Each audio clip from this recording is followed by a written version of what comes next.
me hear. Y'all say poetry. Let me hear. Poetry. Let me hear. Poetry. All right, so here's the deal.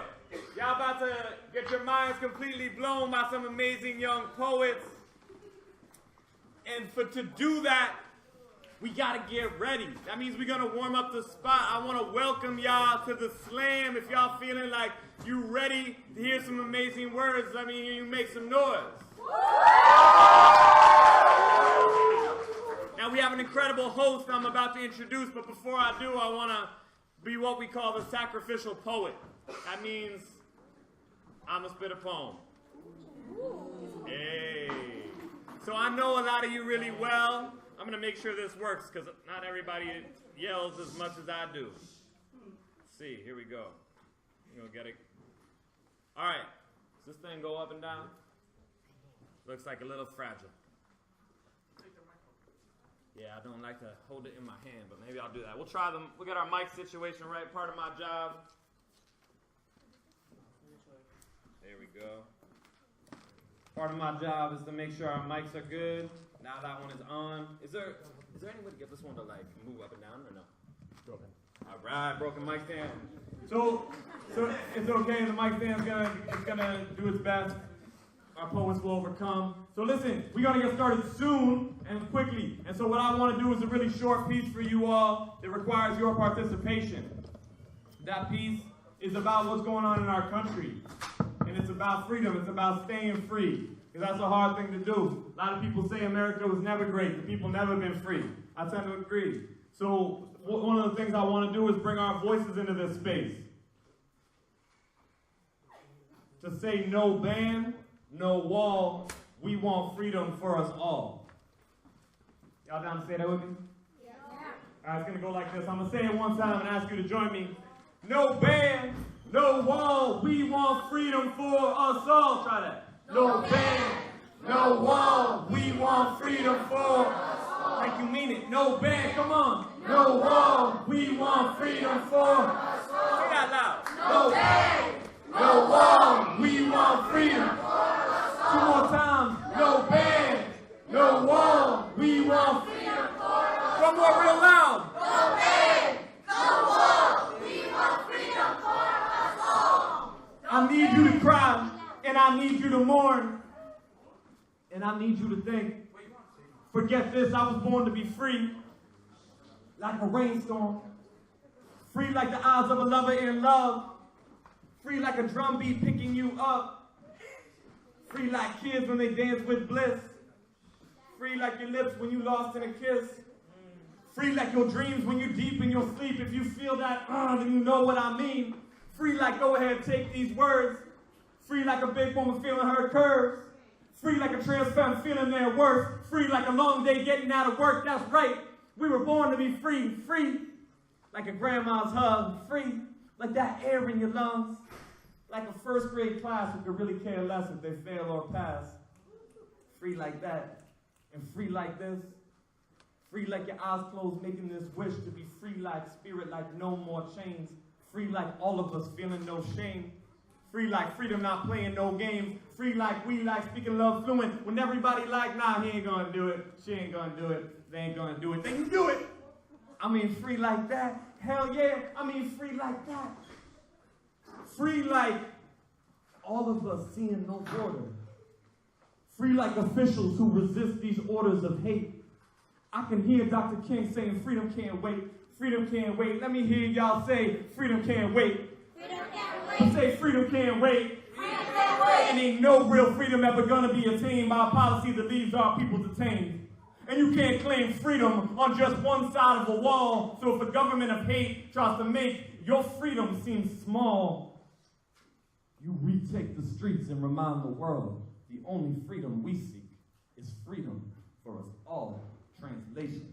No ban, no wall, we want freedom for us all. Say that. No ban, no wall, we want freedom for. But say loud. No ban, no wall, we want freedom for.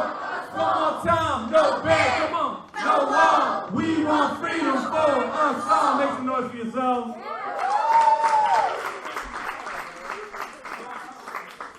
All right, y'all, so we're trying to get this the microphone a little warm because it's about to go down. We have a special guest MC who's gonna lead us in the slam. We really hype that he's here at the center. He's gonna guide us on this journey that we're about to have together. He is a director, a poet, and a teacher. Ladies and gentlemen, meet your host. Give it up for advocate of Wordz.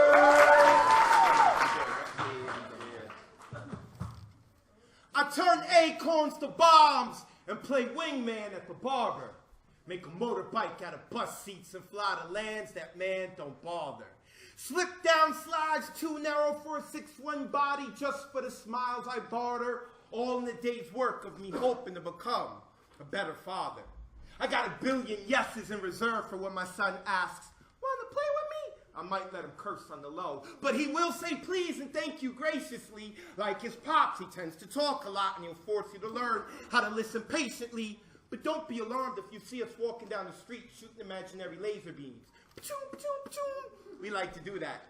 Every toy in the store that greets his eyes, I promise he's requested. And I keep saying no until he starts asking the right type of questions.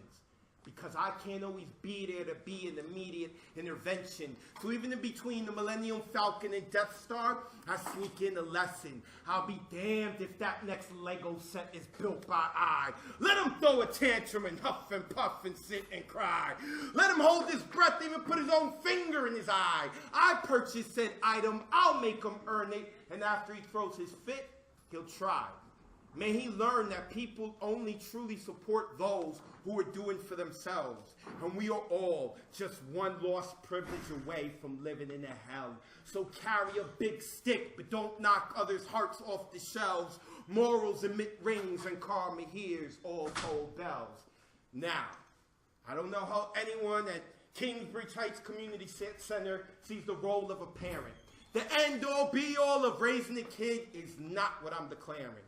By no means am I some super dad who's ethereal seafaring. I just felt like the need for more sincere love poems was apparent. It has taken a 5-year-old to make adult me feel self-conscious. Put me on the stage anywhere in the world and I promise you I'm thinking, I got this. I can have slang sound proper, make malleable out of the obnoxious, but being charged to be the father of heaven's favorite comes with no manual I could stick in my back pocket. I show bravery when scared and hide a moon of fear behind a marble of courage. Indeed, Mini-Me has given me more than just a proverbial purpose. Someone better tell advocate of Wordz that someone's dissecting the validity of his verbiage. Every word, every action, every connotation is checked like Peter at a circus. So, in closing, my son wants to grow up and become a hippie who will cook and bake and griddle soy. Or a Nuyorican poet still unwilling to deal with his own complexes like a fickle Freud. The day he steps out from under my shadow will be one of bitter joy, because although he is destined to become a great man, he will always be my little boy. Kingsbridge Heights Community Center, make some noise! Ladies and gentlemen, I was born and raised in the Bronx. We are not in the library. We are not in English class 101. We are at a poetry slam where we get obnoxiously loud. Where we get so loud we are disturbing the little grandma in Brooklyn who's trying to go to sleep at 7 p.m. in the evening. So one more time, ladies and gentlemen, welcome to the Bronx Youth Poetry Slam, Community Board 8 here at Kingsbridge Heights Community Center. Make some noise. This is our 5th year of doing this. This is going to be my 4th year of hosting it. Last year, Luke hosted it. Give it up one more time for Luke right here. He right there. Give it up for Luke. Now we're having 2 rounds, so I want to let you know if you really like Luke and you're like, yo, I want to hear another poem from his, don't worry. After the 1st round, we're going to have him come up and rock again, and we're going to find out who goes into the 2nd round. So let me explain what a poetry slam is. A poetry slam is where we have people come up. Today we have the youth come up and they share a poem. They put their heart out. They try to convince you of whatever it is that they're feeling. They're bringing you into their world. And what we do, which is very difficult to do, but we do it, is we try to assign a number to that poem to see in terms of how much we liked it and compared to other poems. Now, I want my judges, make sure you pay attention to this part. The scoring goes from a 0.0 to a 10.0. So we're using decimal points, 8.6, 9.7, whatever it is. A 0.0 is like the worst poem in the world you ever heard. A 0.0 means you would rather go to the border between Mexico and the United States of America and single-handedly build the wall yourself as opposed to having to listen to that poem for another 2 minutes. That's how bad a poem has to be for a 0.0. And if any of my judges give any of our students a 0.0, I'm going to call the White House and let them know, hey, we got a volunteer. All right? A 10.0 is like the greatest poem in the world. It's like that one day where everything you say, the world listens to you. You got what you wanted for Christmas, and it's not even Christmas. You wanted what you got what you wanted for Easter, and it's not even Easter. All of your parents are buying you all the toys you want. They're allowing you to not do any homework whatsoever, and you get to skip a grade, a couple of grades, and that cutie you've been eyeing for the last year and a half has a crush on you. That is how great. Now think about that great of a day. If someone comes up and does a poem where our judges feel they would skip that day and rather listen to this poem for just another 2 minutes, that's what you give a 10.0. Now, my judges, please pay attention to something called score creep. As the night goes on, you start to feel a little more love for the kids, and you want to be nice and like, oh, I just want to give them higher grades. Do not. Be consistent, because those who go up in the beginning, you're not going to favor them that much. So be careful with score creep. A lot of people do it. If you start to catch yourself, you don't got to tell anyone, right? Just do it yourself. Our judges are going to write the scores down, and we have about 12 or 13 kids who are up here.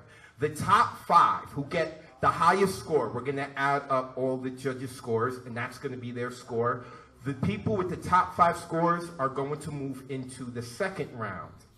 And in the second round, they're going to perform a second poem, and then we're going to add up all their points. At the end of the night, we are going to add up what their round 1 score is, and round 2, we're going to combine it, and that's how we are going to get our winners. So, a couple of people I need to shout out, and I do need to introduce our judges. So first, I want to give a shout out to Richard. Now, all of you may be thinking, yo, who's Richard? Richard is the one who's going to make everyone who comes up on here look real pretty on the internet. We are streaming on YouTube, and Richard has set all of this up. So it is very important that we give love to the people who are working behind the scenes, and I want to make sure I recognize them. So ladies and gentlemen, can we please give some love for Richard out here? Love Richard, YouTube! Now, the YouTube is called Destructive World Gaming, which is kind of funny. Like, we're trying to do a youth poetry slam and like build the world, and we're streaming it on YouTube channel called Destructive World Gaming. But it's really cool. So afterwards, for those of you who are here experiencing it with us, if you want to go check out the video, you can look that up on YouTube. Destructive World Gaming, and the video will be up there. Also want to give a shout out, of course, to Community Board 8. This is our 5th year working with it, implementing the Poetry Youth Slam. And I think it's been doing really well, because all of a sudden we're finding out the schools in the neighborhoods are starting to do their own poetry slams. They're not waiting for Community Board 8. So that's a beautiful thing right there. Yeah, clap it up for the neighborhood. Shoot, we're teaching our kids something. Okay, next I want to give it up, of course, to Kingsbridge Heights Community Center. This is our 2nd year in a row bringing it. So give it up, please. We're in that building. Give it up. Here is their banner so YouTube can see. Look at the banner, YouTube. Check them out. The website's on the bottom. I don't think it's getting in there. KHCC-NYC.org. You get that, YouTube? All right, cool. So there may be people streaming on YouTube, and there may be some people who are going to see this days later, right? So if any of you kids one day want to become president, be careful of what you say, because it's going to be recorded, all right? All right, great. Moving forward. Now, this is put together, I said Community Board 8, but more specifically by the Youth Committee.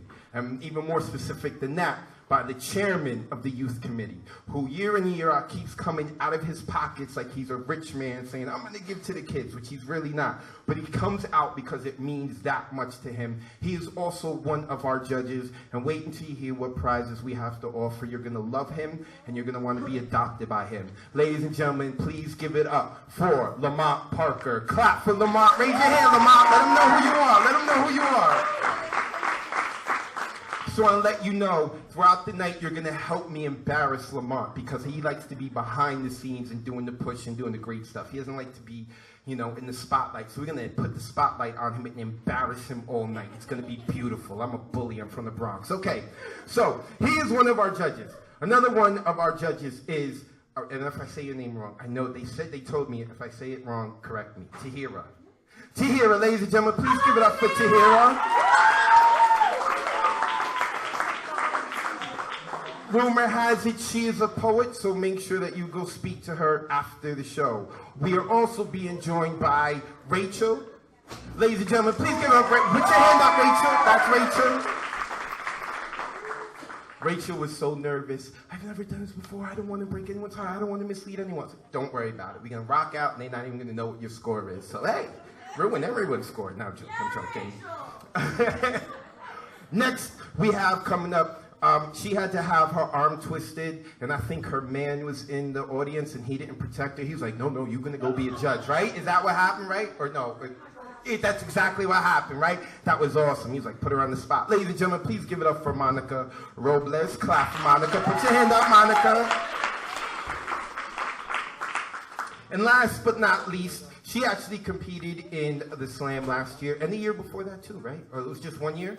It was just 1 year. So she was too afraid to get up here and rock out today. So we were like, you're going to be a judge. You're not going to just enjoy the night. You're going to work. So ladies and gentlemen, our judge with a lot of experience with the Bronx Youth Poetry Slam specifically. Give it up for Anna Rodriguez. Clap for her. Put your hand up.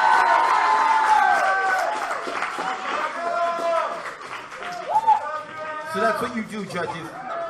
Regardless of your experience, however the poem made you feel, however you felt the poem was, just be consistent throughout. Our judges have written numbers 1 through 13 so that I know what poets they're giving the score for. After the poets perform, you guys are going to give your score. I'm going to ask you if you got your score. You don't have to tell it to me. You just write it down. After everyone has it, we're going to move along. Before we do move forward, I swear we are about to start. I need everyone to take out their smartphone or dumb phone or mediocre phone, and I need you to turn it off, or for those of us with babysitters, put it on vibrate. So, but if you guys got a social media account and your friends are up here or someone's up here doing an awesome poem, pull it out, take a picture, let the world know what's going on over here at the Kingsbridge Heights Community Center. So, I also want to give it up for, where did he go? I think he left. Ralphie left? He left. I don't want to give him a shout out, but YouTube's gonna know. Give it up for Ralphie. He helped set up the microphones. He was DJing. Appreciate you, Ralphie. If you see this video, I give you a shout out. I didn't forget you. So, with that being said, someone didn't turn their phone off. I heard it. Turn your phone off. I'm from the Bronx. I'm a bully. So, real quick, let me tell you what the prizes are. Now, we are competing. Some people are going to lose. Some people are going to win, right? And they are competing for these prizes. Third place gets an iPod mini. That's not too bad, right? Clap for that, iPod mini. And then, wait. Yeah, that's what I was going to say. Okay. So, there's a two, you have to speak to the man if it's too late to enter. He's going to let you know. So, what we can't do is when we start beginning and getting poets up, we can't have people all of a sudden jumping up. If you want to rock out, speak now or forever hold your peace. So, no, he doesn't want to rock, okay. So, now, first and second place. The prizes can be interchangeable. What I mean by that is whoever wins first place, they get to decide which one they want.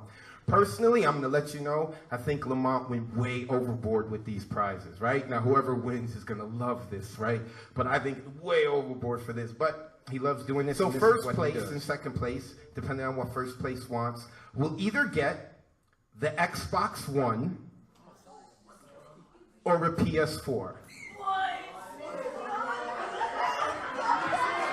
Someone's looking to get adopted by Lamont, or they're signing up to the slam right now. You see what I'm saying? Like Lamont went overboard. An Xbox One or a PS4 for what? For writing a poem? It's crazy. So, I believe I've gotten to everything that we've needed to get to. I think we are all ready now. As many times as my mother would like to let me know how handsome I am, and I think she has great taste and perfect eyes. We didn't come here to see me rock out, to see me talk. We came here to see the kids compete, put their hearts out for us to get inspired, and to see what our kids are doing when they're not around us, right? Like there are different community centers, different schools. What are they learning? What are they producing?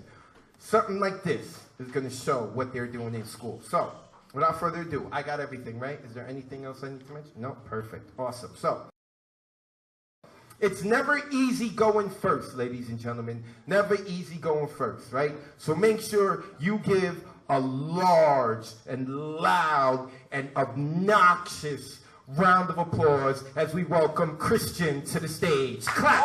Christian Consumo!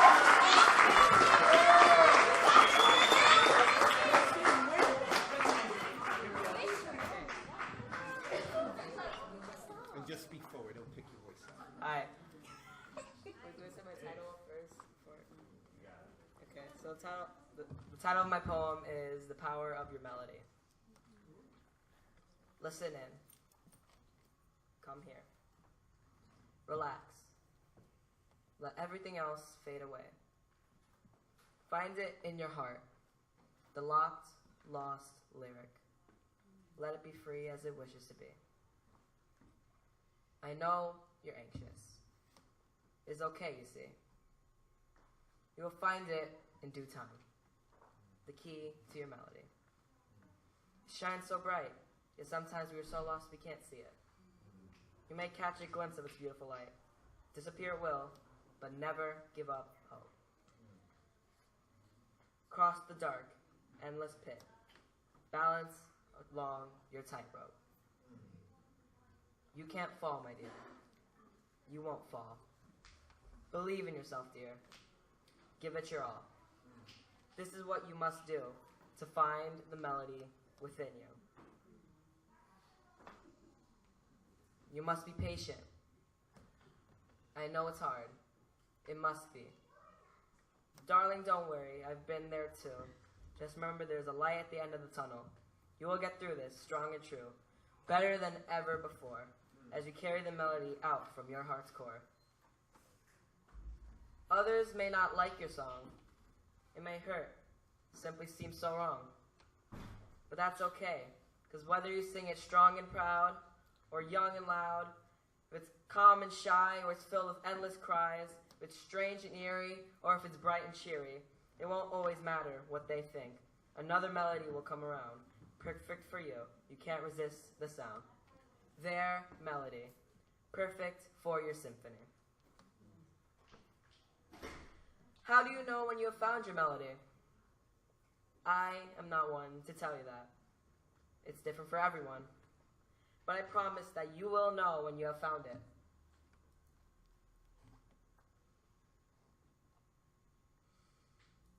Right there within you. You may realize you have always heard it. It was only lost in echoes. My melody makes me feel invincible. Like I can almost fly. My melody always plays. I sing its chorus, every verse, and many times I had to rehearse. But now it is known by heart, exactly where I found it. That's me. My endless, beautiful, loving song. I wonder what your song will be. Goodbye for now, honey. Tell me of your powerful melody.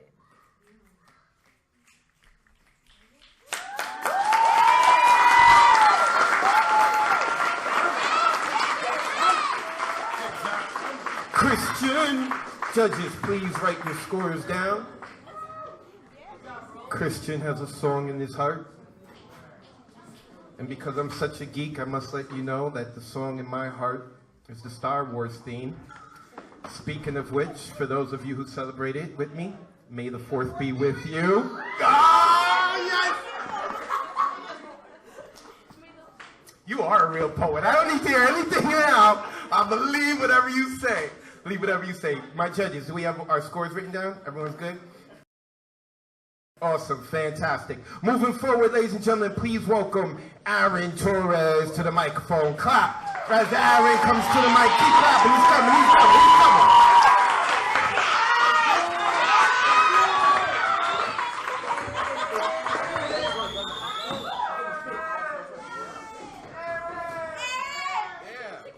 Thank you. All right. So the name of this poem is Security. So I'll just start it.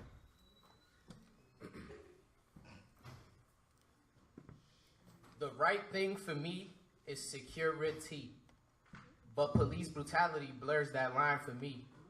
Cause for Lil Jose walking around with Jermaine, it ain't the same as Tyler walking around with Elaine.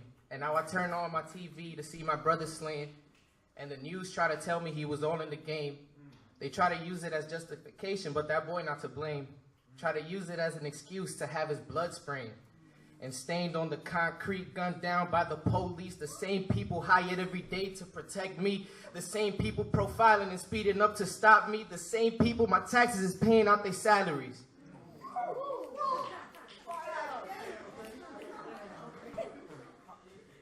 I guess it really is a bang for my butt. Can't even go to school. I get harassed before I step on the bus.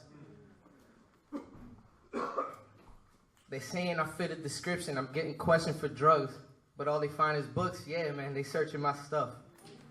See, all I want to feel is safe, and that's the one thing I ain't. And neither is my race. We get harassed for the same. I'm just waiting for the day that I could walk around and say that it's great to be a minority in the USA.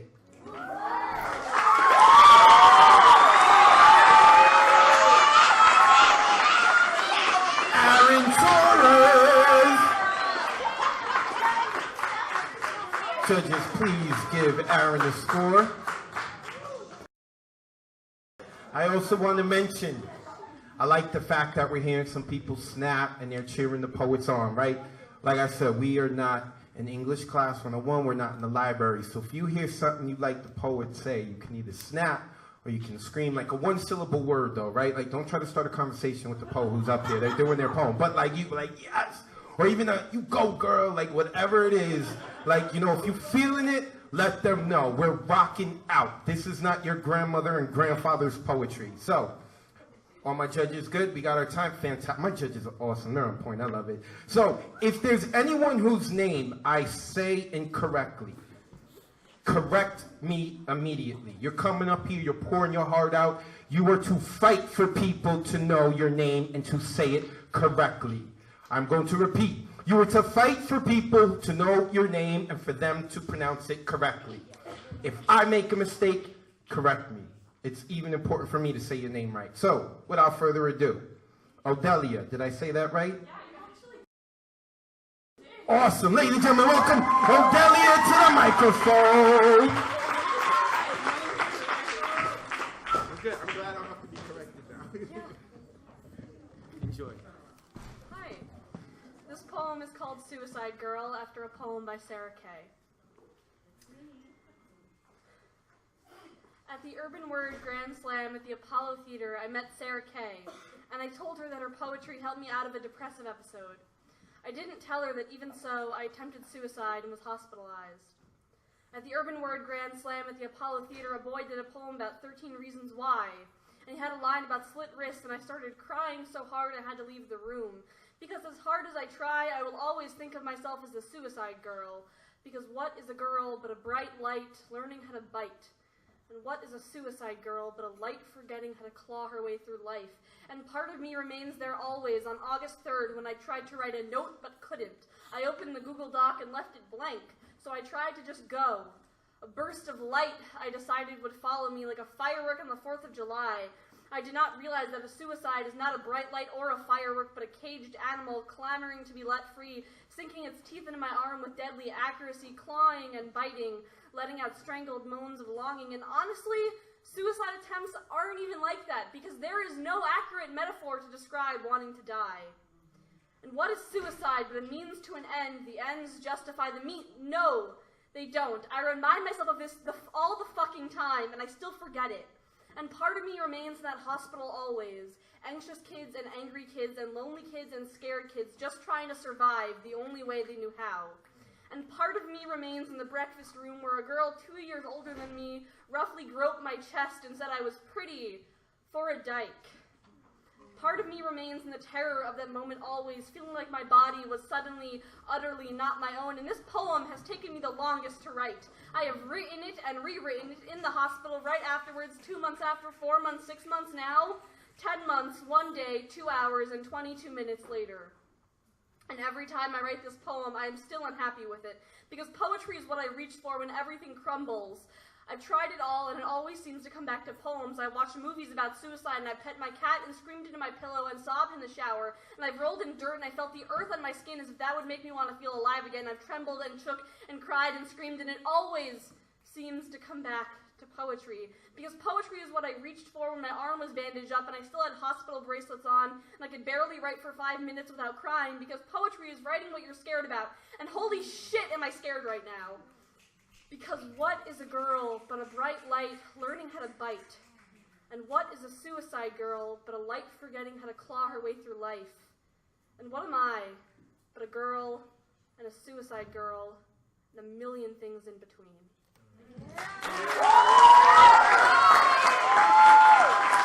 Oh, Delia!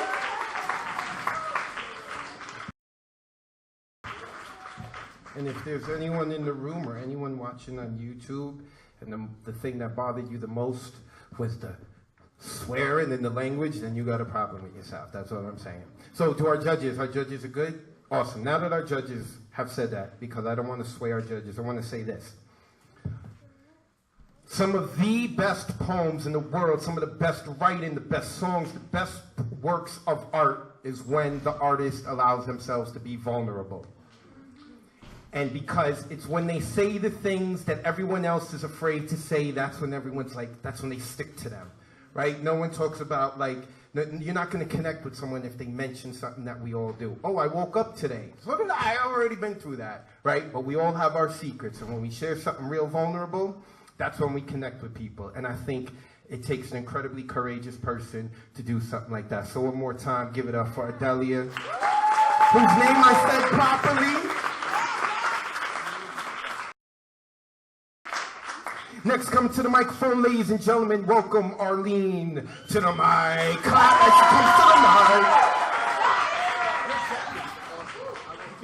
That's a great color.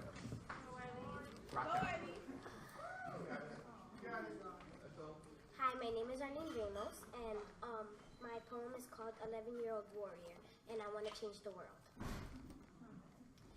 I want to be a warrior of justice, of women's rights, of people that live in the streets. Y'all don't know what a 11-year-old wants to do or wants to fight for. So I will show you. Justice is what we want. Making the world a better place is what I want. Life shouldn't be killing or suffering. It should be peace and happiness. This is what I'm here for, the 11-year-old warrior. So I will show the world. I will make women's rights stand out. We are like men. We still do racism and look at people by how they look outside. Don't judge the book by its cover. I think women and girls should get the same treatment as men do. Just because you may think we are weak, but listen people, we aren't weak. Women are the same as men. We can work the same as men. Women can do whatever men can do. This is still happening around the world and it will stop. And that's a fact. That's right.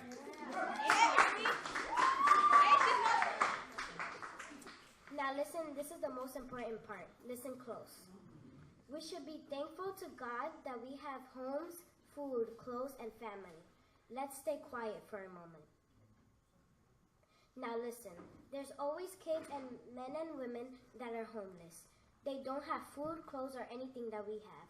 I will fight until they have shelter or homes.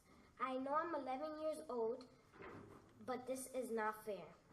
This 11-year-old warrior will fix all that. These are just words, but I will change all this. This is the end of the 11-year-old warrior. The warrior. We are the warriors.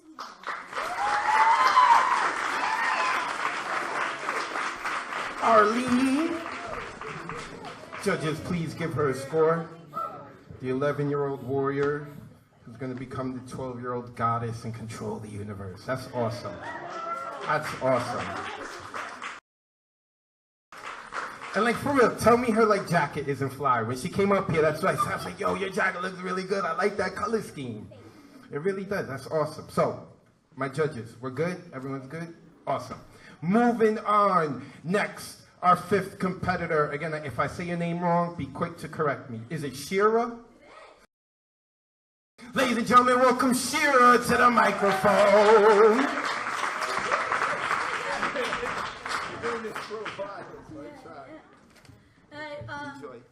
Before I start, I want to say I did my first slam poem with this program, like 8th grade, and I was like young and naive. My poetry was terrible, and I haven't been there since then. But it was a really an amazing starting point that I'm incredibly grateful for. Okay, this poem is called Hiding, spelled Hyding. You know, they say insanity is often a build-up, a downward spiral I thought was just a childhood slide, but now I'm reaching 6 feet under, slowly losing consciousness, still an insomniac, screaming at anyone who comes near me. But I can't call myself insane. Insane is a diagnosis. Broken is an adjective. Broken is how I can't trust myself as a narrator for my own life, but I can't call myself broken, because broken is forever. And Lord knows you don't tell a suicidal girl anything about forever. Forever is a forbidden fruit, and I'm not just allergic. I fear I'm airborne. I can't get anywhere near to forever before the sickness takes hold and I'm stumbling back. No, not broken, not insane. I can't call myself anything but a girl who keeps sliding, keeps slipping down, trying to stop, pull myself back up the slide like we did in kindergarten. But being strong was easy in kindergarten. When did I lose my grasp? I'm not quite sure when control slipped into utter chaos, and why everything I hurt I love while I destroy my own support beams. When I stopped loving books and bikes and the boy and just spent my time wishing I did, God, I wish I could go back to the playground where I used to be. Maybe put poetry aside for a moment so I knew I was me, dancing along the playground with a smile I thought I'd forgotten, but the monster always comes back. The monster that used to make me check under the bed, but now makes me sick in the head, and slowly, an inch closer each night, the monster crawled in with me. And we became one, and I began hiding. Hyding. See, we learned Dr. Jekyll couldn't control his impulses, but I can't control my crazy, my fear, my breathing, losing control, falling down that slide, and barreling into anyone in my way trying to help me. And sometimes I just wake up and realize I'm no longer me, wake up terrified of the things I'm seeing in the mirror, because I take away everything I love and replace it with hollow spaces to hide until no one can find me. Spaces I grow out of until they explode. And when did I build up when did all I built up start looking so demolished and stop looking like home? See, maybe what I'm trying to say is you don't really know you're on a downward spiral until you're already half monster, already half hurtful, part pathetic, and completely crazy. So let me Hyding, flee back to the monkey bars of when I was a child. Let me climb back to the safe security of that high up haven. Let me be as strong as I was in kindergarten. Let me out of the open, please. No more hiding with no one seeking for me. They've all moved on, recess is over, but still, here I am, hiding.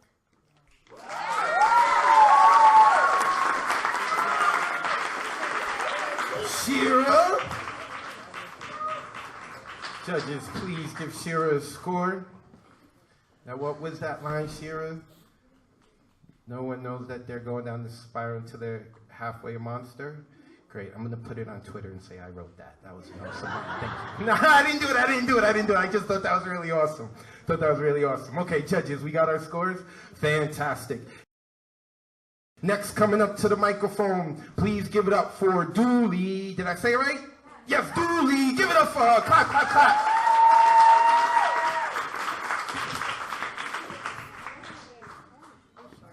It's okay. Enjoy. Thank you. I also just wanted to say just like a note, like Shira, we went to our first poetry slam together when we were like 14, and I didn't know what I was doing, but I stuck with it. And also, like Odelia, I have been hospitalized this year, and poetry got me through that. And this is one of the places that really opened this door for me, and just thank you. So, okay. This poem is called Collateral Damage. My brain is a battlefield, an unfamiliar, volatile mess, a tangled web of lies that my mind tries to convince me are mine ever since the butterflies became much too benign to describe the grenade that sits ticking in my stomach. And I know it'll go off any second, but I don't think I'll be able to reach it before it's too late. And part of me wants it to detonate, part of me wants to explode, relinquish control, part of me confuses a bomb for an escape. And I am fighting for both sides of the war in my mind, and yet I am losing my mind, but the noise that keeps me up at night isn't as frightening as when both sides are quiet. When there is a ceasefire, there is silence, the violence is over, only I'm not sure who has triumphed in the fight. Maybe my brain is not a battlefield, but a wounded soldier folded up with the sheets on my bed that I haven't changed in weeks, because everywhere I tread outside of my head is a minefield, and most days I forget to watch my step. My brain is a plane, only I'm a pilot who never learned to fly. The enemy is a million different versions of me, most of whom I never wanted to meet, and yet here I am writing their biographies. The garden in my memories of childhood where there's supposed to be children playing has morphed into a graveyard, mourning all of the parts of me that I have lost and digging holes to bury the rest, as if I don't have much time left. Because the seeds that I planted have grown into poisonous vines, vines that I've left my fingerprints all over, the scene of the crime, a map where I haven't been, because I am a balloon stuck in a tree, the branches, greedy arms, and while I have places to be, I'm trapped in their embrace, always out of reach of anyone who wants to save me. Because a rose by any other name can still be used as a weapon if your army is desperate enough, and you call me a warrior, only I'm not sure who you're praising because I am fighting against myself. My brain is a war ground. No, my brain is the war itself, my body a casualty, and the rest of me, well, that's just collateral damage.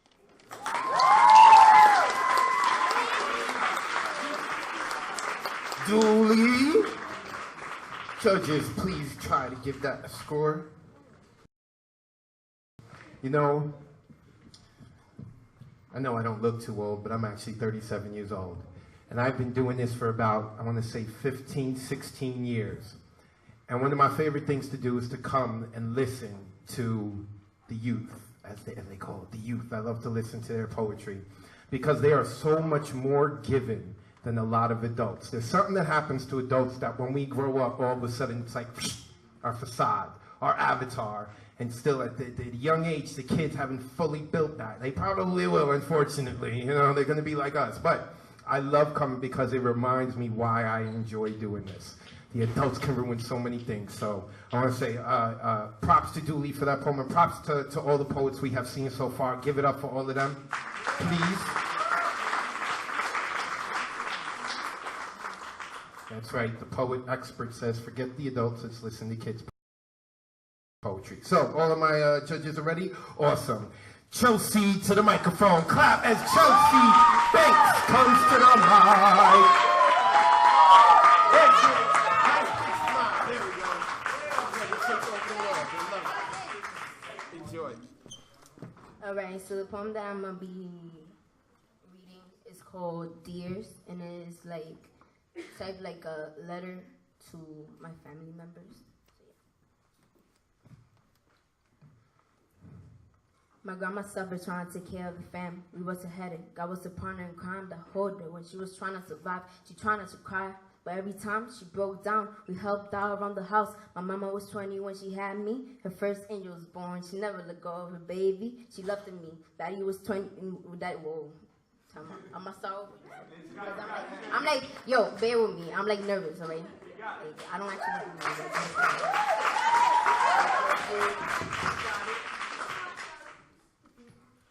My grandma suffered trying to take care of the fam. We was a headache. God was a partner in crime that hold her when she was trying to survive. She trying not to cry, but every time she broke down. We helped out around the house. My mama was 20 when she had me. Her first angel was born. She never let go of her baby. Daddy, she loved me. Daddy was 19 when he had his first kid. His little girl, his first light skin, said he loved me. That was the best thing that ever happened to him. But I was a young, he didn't know how to feel. I was 10 when he changed up, talking to him, but never manned up. Cause it wasn't until I was 12 that I was fed up, crying for tears, cause my daddy was different from what I've known. He wasn't there for my first lust. He claimed that he loved me, but where was he when I was all alone? Asked for money because it was all I could afford. Your love was expensive and your visits were once a month. You heard me, and that's something you don't know. I went from being your little girl to being someone you don't know. And mom, I understand you want to teach me the best, but the struggle of being a single mother so I could comprehend. Best lesson I've ever learned, and you did it by yourself, never needed the help of a man. I consider you stronger than any man on this earth.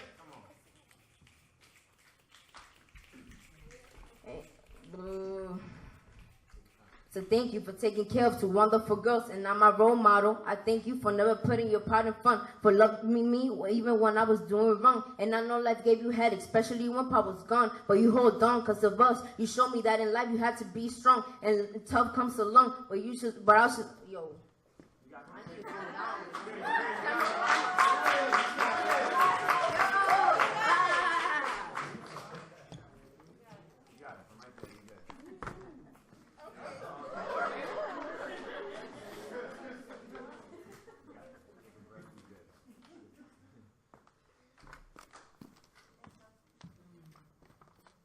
Again, I'm sorry. I'm sorry. I'm gonna start over. All right. My grandma suffered trying to take care of the fam. We was a headache. God was a partner in crime that hold her when she was trying to survive. She trying not to cry, but every time she broke down, we helped out around the house. My mama was 20 when she had me. Her first angel was born. She never let go of her baby. She loved me. Daddy was 19 when he had his first kid. His little girl, his light skin, said he loved me. That was the best thing that ever happened to him. But I was a young, he didn't know how to feel. I was 10 when he changed up, talking to him, but never manned up. Cause it wasn't until I was 12 that I was fed up, crying for tears, cause daddy was different from what I've known. He wasn't there for my first lust. He claimed that he loved me, but where was he when I was all alone? Asked for money because it was all I could afford. Your love was expensive and your visits were once a month. You heard me, and that's something you don't know. I went from being your little girl to being someone you don't know. And mama, I understand you want to teach me the best, but the struggle of being a single mother so I can comprehend. Best lesson I've ever learned, and you did it by yourself, never needed the help of a man. I consider you stronger than any man on this earth. So thank you for taking care of two wonderful girls, and I'm my role model. I thank you for never putting your part in front, for loving me even when I was doing wrong. I know life gave you headaches, especially when Pop was gone, but you hold on because of us. You showed me that in life you had to be strong and tough because it's along, but I'll just ride along. Now I'm fixing, reminiscing, and have a little sister that's only 7 fingers. I hope that the struggles that we've been through teaches us that life comes through stormy nights and happy nights, that she's an angel from above, that I love her with my guts, that she'll always be my blood, that she gave me a lot of hope. You're so beautiful, my love. I can't wait to watch you go, and I hope you listen close. I'ma always love you more.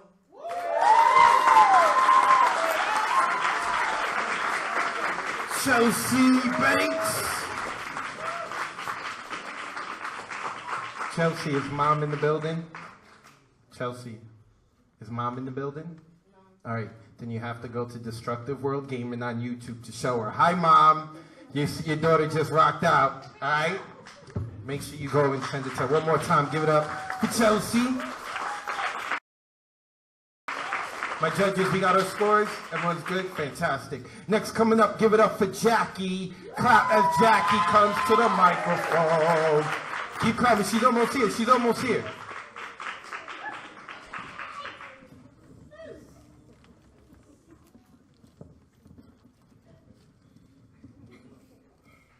I'll make sure you heard. Enjoy. Before I start, I just want to say, because my dad is in the area.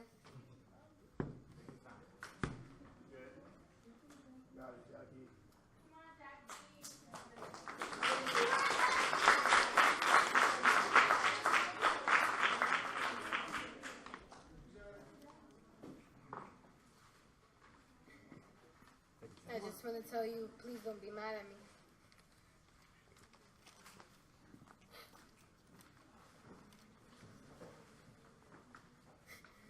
The poem's called Wishless. I want to stop faking the smile, to tell the story, to stop having anxiety and panic attacks. I want to stop missing her. I want to hear her. I want to hear them laughing again. I want to hear her speak to me again. I want them back. I want to stop crying myself to bed because of the voices and the memories replaying over and over and over in my head, only going stronger. I want to stop the life I'm living. I want to stop having to look some type of way to be liked. I want to stop faking who I am, but I want to be accepted. I guess I can't have both, not in this world where death is laughed upon and silicone is popular. You gotta look some type of way. I want to be me in front of my parents.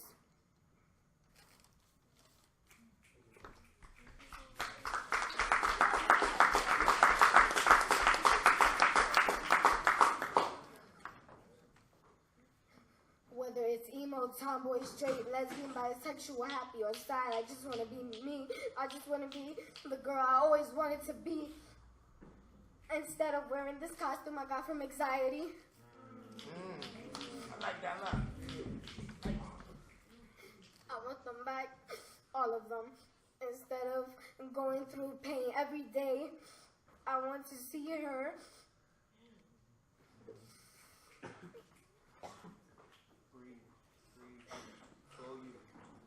I want to see her just one more time.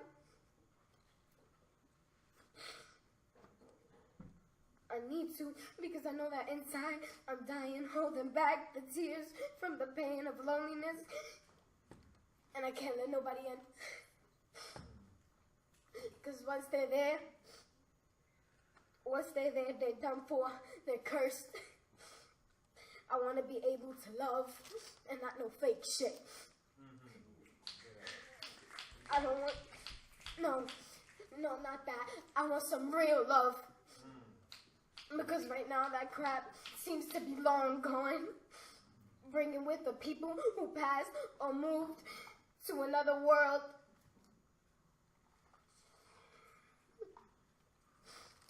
I want people to stop thinking things about me. I want people to stop doubting me and trusting me. I want people to believe that I can make it, that I can do it. What I really want is to end this poem by saying that I got what I wanted.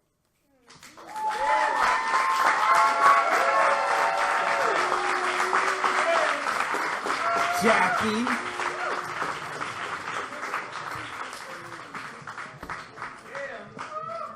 Judges, please give Jackie a score. So last week I got to do a show with a woman named La Bruja. And they said, why do you call her, it's my people's. So they ask her, why do you call yourself La Bruja, the witch? She says, because I'm a poet. And that's why they call it, when you write words, you spell words. You put a spell out, right? So your words mean something and like that. And although we can hear, I know she just left the room, although I know Jackie's going through a lot, she also called for strength and to get beyond it. She put that spell out there with her words. So think about the power of your words. It's not just some like old hokey dokey, we're hugging trees type thing. Like there's some truth behind it. There is some truth. So one more time, please give it up for Jackie, sharing it, being vulnerable with us. And keep clapping as we bring Joey to the microphone. Clap for Joey. Keep clapping. He's almost here. Almost here.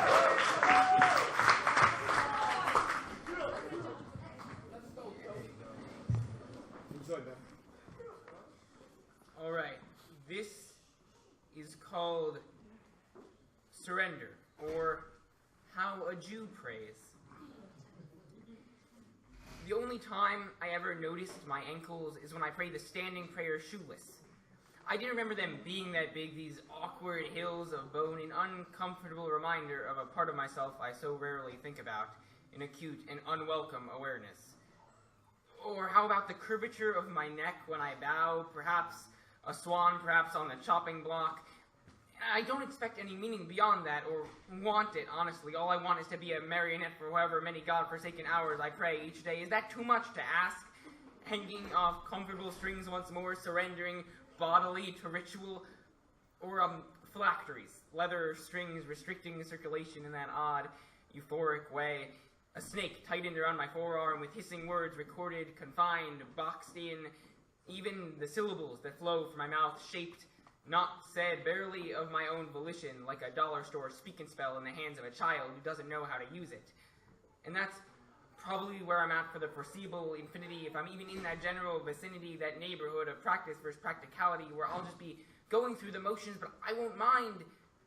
Surrender is the highest form of prayer.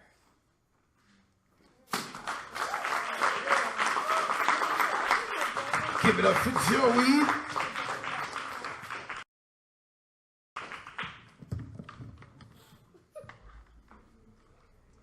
Judges, do we have our scores? I know you bought all the presents, Lamont, but you're moving. I gotta make sure that you got your score. You got your score? Got your score? Okay. All my judges got their scores? Fantastic. We have 3 poets left to go in the first round, and then after that, we're gonna call 5 of them back up to compete, and then we're gonna wrap up for the night, and then we're gonna know who we should be jealous of because they're getting an Xbox One and PS4. I don't even have one, you know? I just wanna put that out there, you know? Hosting the event, and these kids are gonna walk away and condition me. Okay, next coming up to the microphone. If I pronounce your name wrong, please correct me immediately. Ansel? Ansel? Ladies and gentlemen, give it up for Ansel. Did I say it correctly? Okay, all right. Gotta make sure your name's unsaid. Enjoy, brother. Okay, I'm sick, so I can talk so much, but my poem is called That Time. Yeah, That Time. Mom, remember when we used to go to the park? When we used to smile, when we ran, and didn't mind the clock? Mom, remember 2 years ago when you came to my birthday late, and when you came towards the end and didn't even see my face?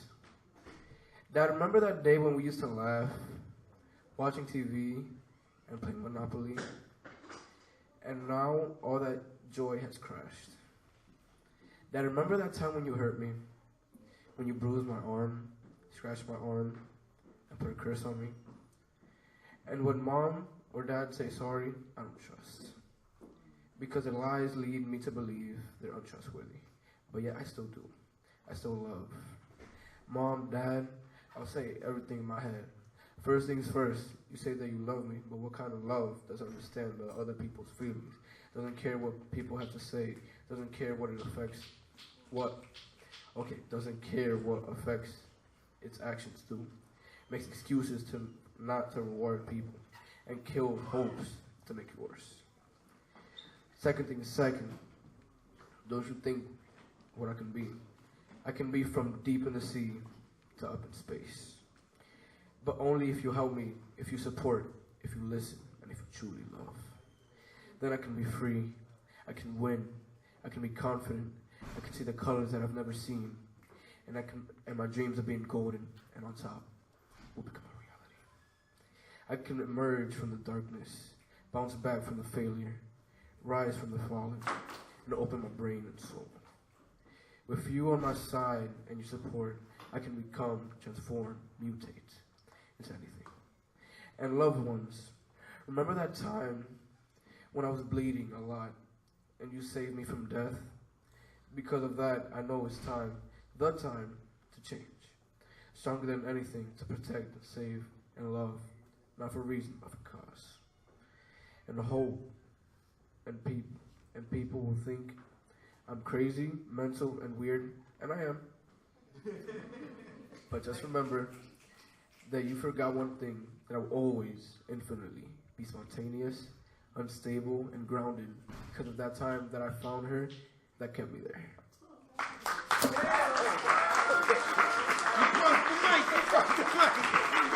Give it up for Ansel.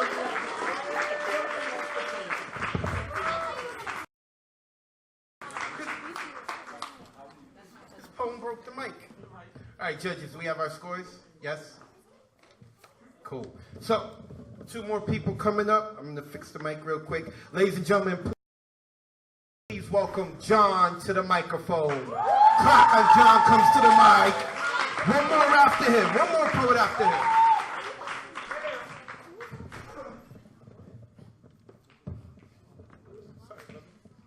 Enjoy, man.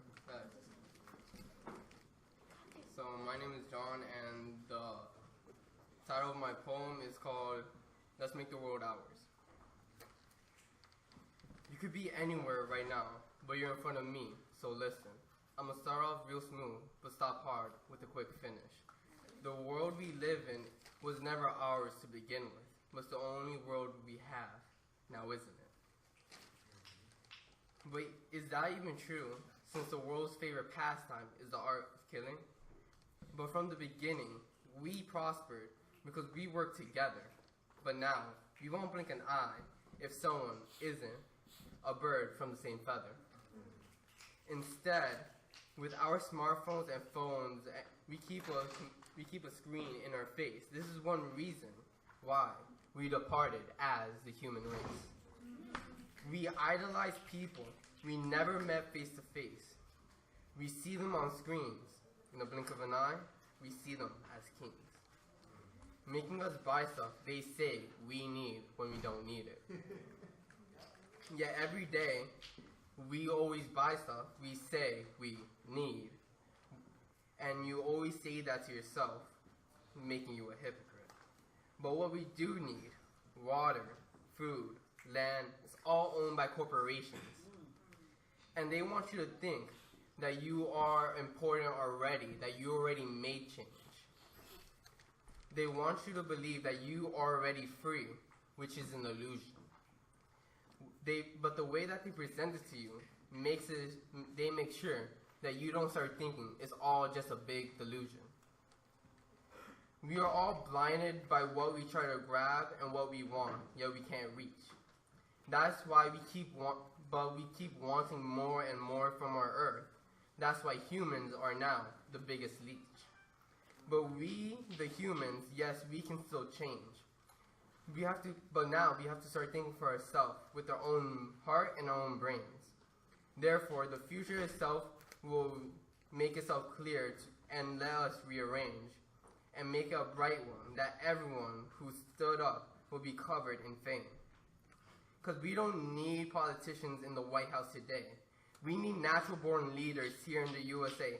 Matter of fact, no, we need leaders in the world because we all are spiraling down an endless drain. And this might sound a bit cliche, but this isn't my story, nor is it yours. This is our story, and by our, I mean the world's.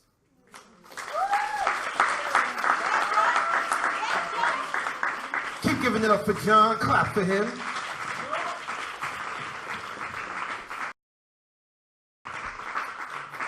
Judges, are we good? Do we need more time? We're good, we're good, we're good? Awesome. So our last poet who's going to be competing today, it's never easy going first and it's never easy going last. Ladies and gentlemen, please welcome Irene to the microphone. Clap as Irene makes her way to the stage. She said she's going to become president one day.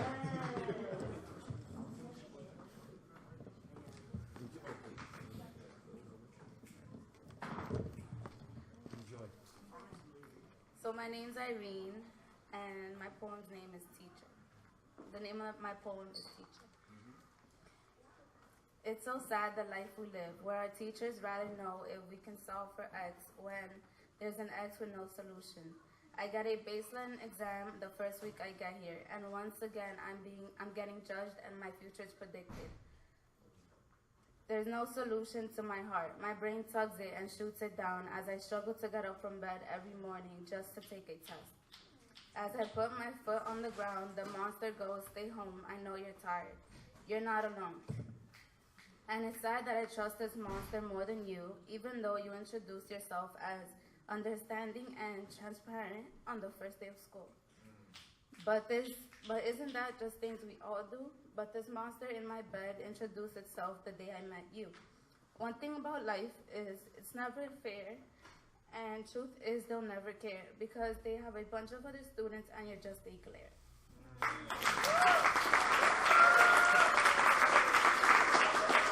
Irene.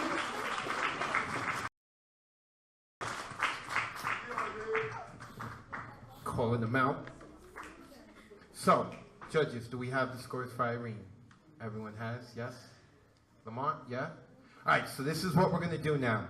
I am going to convene with the judges. We're going to find out the top scores are, but we're not going to leave you hanging. As we promised, we're going to bring back Poet. He is down with the Peace Poets. If you don't know who they are, check them out. That's who he rocks out with. And I think for the 8 years he's been working at the community center, you said 8 years? 8 years, ladies and gentlemen, please welcome Luke back to the microphone. Give it up for Luke. All right, y'all, so I'm going to do a poem and now I'm bring up a special guest. And you're going to love it. This piece right here is called All For You. This is all for you. When you locked up and hidden, I'ma call for you. I'ma smuggle in hope through these walls for you.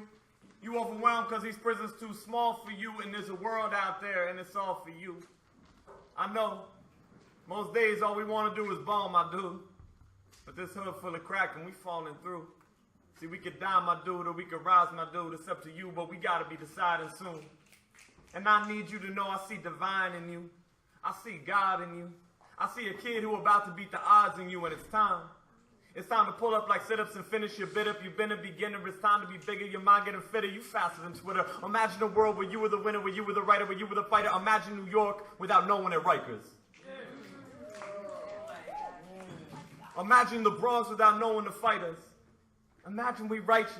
Right here and right now, there is a world out there that's staring you down, and it's all for you. Good food, good love, and it's all for you. Good nights in the club, and it's all for you. That sun in the sky, that love in her eyes, this flow, this rhyme, it is all for you. It is all for you. There is a world out there, and it's all for you. There's an old dude singing old tunes on the corner with his whole crew, want to show you what life was like when he was so cool. And you'd be surprised what Big Bro could flow too. Tell you stories about the way it was, and it turns out he knows half your cousins. And every time you hear his mouth running, you just know this life is worth something.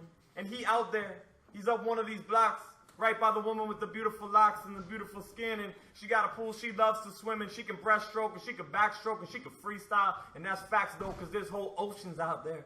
There's emotions bigger than scared. There's long rivers and small islands and good people who love smiling. I know you, bro, you love wilding. Don't let them steal your free.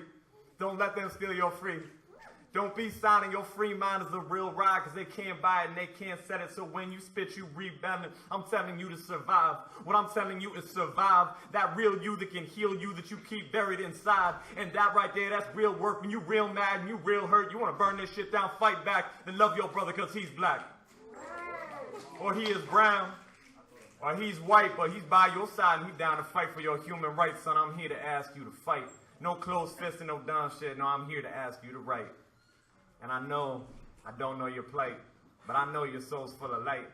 So write, brother, just write, brother, and we gonna be all right.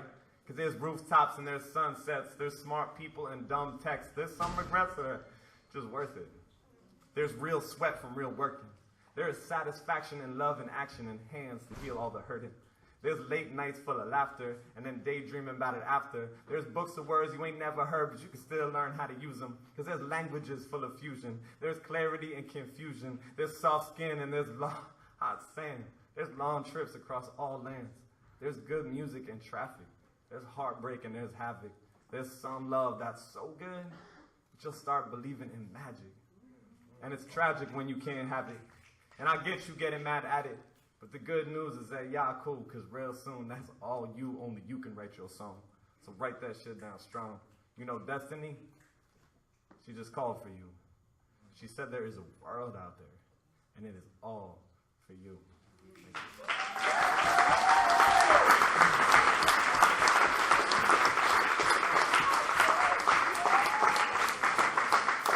All right, family, this special guest is about to knock the socks off. Ladies and gentlemen, make some noise for the hard.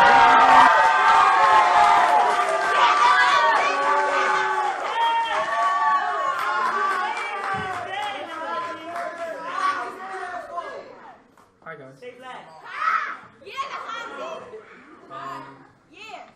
I'm sorry I don't have this memorized, but, you know, it's all right. All right, so Luke said in one of the sessions, nobody breaks into an empty home. So this poem is called Nobody Breaks into an Empty Home Except the Ones Who Know No Other. Cool? Cool.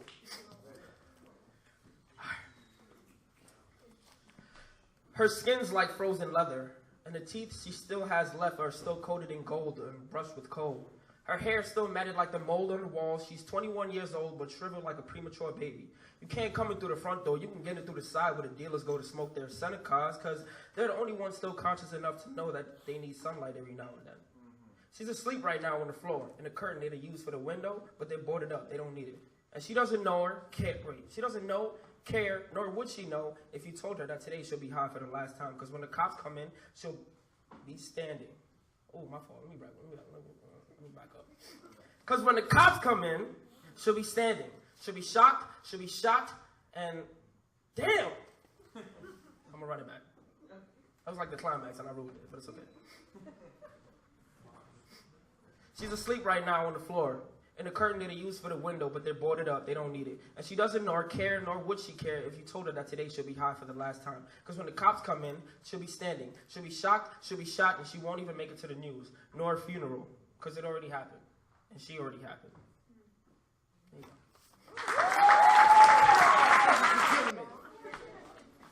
What is going to happen now is I am going to call your name.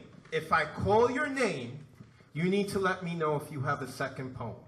If you have a second poem, you are in the second round. So, okay. So, real quick, I have to see. Oh, and 43. So, do we have Shira? Do you have a second poem? You are in the second round. Shira, give it up for Shira.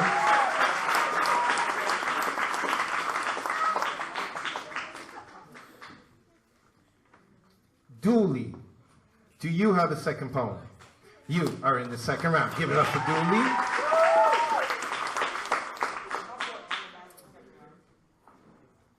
Odelia, do you have a second poem? You are in the second round. Give it up for Odelia. 1, 2. Aaron, do you have a second poem? You are in the second round, Aaron. Now, before I mention this last person, right? Gonna add the suspension. Before I add the last person and we get it going, I want you to know something. There have been serious scientific studies done around the world where they ask people what's the scariest thing in the world. On average, death is number 2 on that list. Death including your own death, the death of a loved one, witnessing someone die, that stuff. That's the second scariest thing in the world as far as official scientific studies have gone. Number 1 on that list is what we have seen the youth do today and what I am doing at this very exact moment, and that is public speaking. So as the old joke goes, at the funeral home, people would rather be in the casket than giving the eulogy, which I think is kind of ridiculous. So I want to give props to everyone who came up here, and I'm not doing it to be politically correct or I'm a tree hugger. You are scientifically cheating death today. Those of you who have come up here, as far as the scientists are concerned, you were cheating death. So one more time, let's give it up for everyone who's come up. Now, last but not least, Jackie. Do you have a second poem? Where's Jackie? Do you have a second poem? Jackie, you're in the second round. Give it up for Jackie. 5. I got 5. So judges, on your scorecards, I want to let you know that number 2, number 3, number 5, number 6, and number 8 are the ones who are moving forward. When they come up, after I say their names, I'm also gonna let you know which number they are so that you can score accordingly. So, With that being said, we have 5 poems left for the night. And without further ado, can I begin? Fantastic. Without further ado, the first person that we are going to... Oh, you want the numbers again? It's number 2, number 3, number 5, number 6, and number 8. And the first person that we are calling up on your list is number 5, and that is Shira. Clap as Shira comes to the microphone. Keep clapping, she's almost here.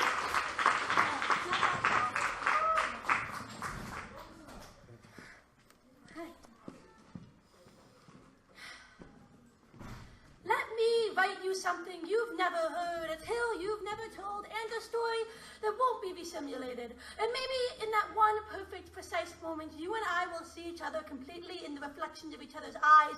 And maybe, if we're lucky, that moment will pass through the rods and cones and travel through our veins until we're embedded into each other's hearts. A couple months ago, I noticed some of my friends at the bus stop, waiting on the way home from public school, waving to them. I ran over, noticing me. He stops me in my tracks. It's a boy about my age I've never met, his forehead wrinkled, asking a question I'll never forget. Wait, but aren't you Jewish? Frozen, I stand and not quite sure how to respond, my skirts skimming my knees, reminding my observant Jewish day school dress code. And his question joins the force that is slowly pushing me outside the ring of the understood, declaring me an other. The looks when I leave the house dressed to go to synagogue, the eyes that glance at my knee-length skirts, the assumption I hear, the stares I get. She's a Jew? Big nose, stingy personality, spoiled brat. Suddenly I'm different when I switch out of my jeans, when I stop trying to look like you, and when I try to convince myself that my identity isn't important to me, because my freedom of religion doesn't give me freedom from your assumptions. Why am I a stranger to you? The string of questions you ask. So, do you not know what the internet is? Aren't you, not allowed to talk to me? Oh, you went to Jewish school. Don't they brainwash you there? So questions piling up, I'm no longer sure how to answer because suddenly that knee-length pencil skirt resembles something far bigger. But I'm more attuned to reality than anyone gives me credit for. When all I want to do is get to know you and you shy away from me, maybe I'm not the one who's sheltered from those who are different from me. Please, let me introduce myself. My name is Shira Zahava Michaeli. If you can't pronounce that, just call me Charlotte. But don't be afraid of that foreign name on your tongue. It's a step forward when you even try. But first, let me introduce myself. My name is Shira Zahava Michaeli. I'm 14 years old, and I am a learner, a teacher, a daughter, a mentor, a singer, a geek, a poetry slammer, a huge Harry Potter fan, a reader, a writer, a human rights activist, a feminist. Oh yeah, and did I mention I'm Jewish?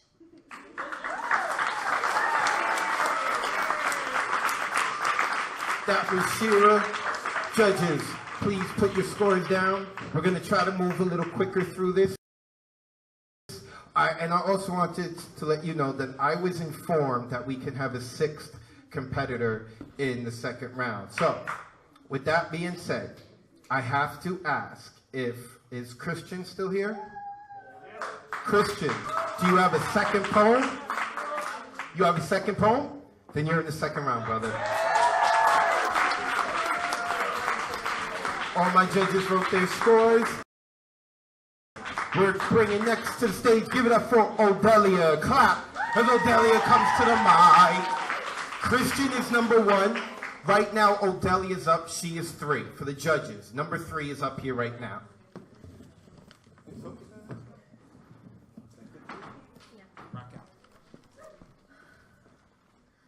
Let me tell you a secret.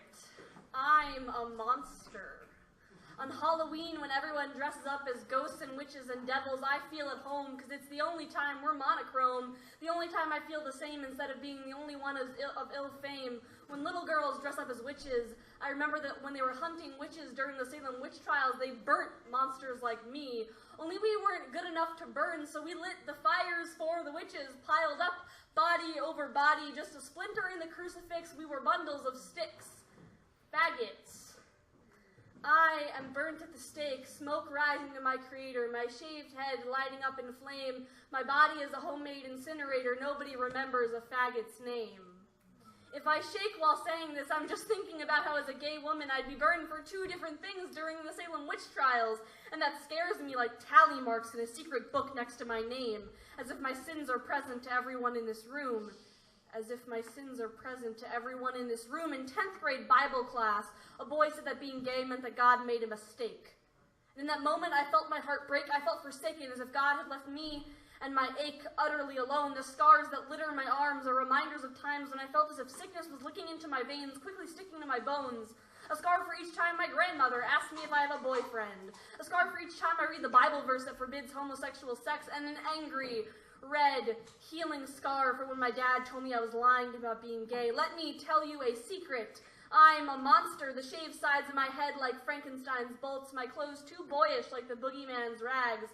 Monster, definition, an imaginary creature that is typically large, ugly, or frightening, from the Latin to point. A monster is something pointed at, something stared at. When I cut my hair short, my 6-year-old cousin asked me why I want to look like a boy, and if I knew that that's forbidden in the Bible. I felt as if he was declaring my impairment, pointing out my differences, like I was the Loch Ness Monster slithering out of the lake, slipping out downriver, or Bigfoot, haunting the trees, haunting the forest, stomping through the trees, watching innocent hikers with unease. I felt unnecessarily large, awkward, like I had a tail and horns, a crown of thorns adorning my forlorn head. Every day I have to remind myself that no, I am not sick, I am not diseased. I gotta stress, reassess, profess that being gay is a blessing. If I am a monster, then watch me put on my Frankenstein makeup and slay. No matter what I do, someone's going to call me unclean, so if I'm going to be a monster, then fuck it, every day is Halloween. Trick or treat, motherfuckers.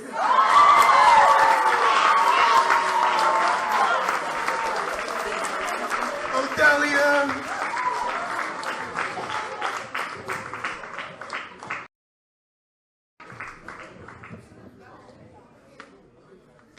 I think the judges, you got scores, everyone's got their scores, cool. Last one being awesome. Next, coming to the mic, please welcome back Aaron Torres. Clap as Aaron comes back to the mic.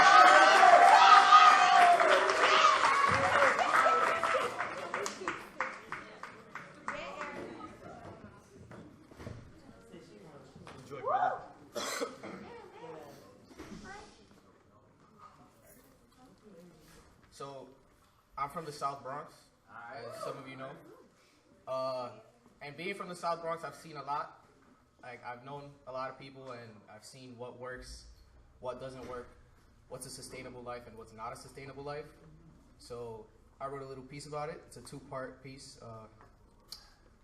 So, here it is.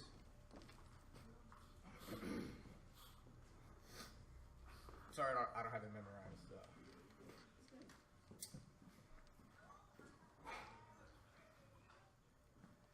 I'm a hustler, baby. I get mine either fair or by pulling out a Tech 9. There's something about a piece of chrome that'll have them checks fly. It's a little trick I picked up involving holding arms up high and skirting off in the pickup. Commanders brought about when I pick up and sweat rolls down your cheek, hoping that you don't slip up and make my hand cannon bubble up and then spit stuff. That evilness is led to have your whole world split up and flipped up. Side down. It's just a consequence of convenience. It's easy work, don't got a 9 to 5 like a citizen. I got a 12 to 12, no time limit on hitting licks. While y'all home sleeping, it's rush hour on St. Nick. Don't got a manager harassing me about selling. Cause in my line of work, we import more than we selling. It's all profit, I can't stop it. I got a taste of easy life and the jail's the only way I'm stopping. I'm a hustler, baby.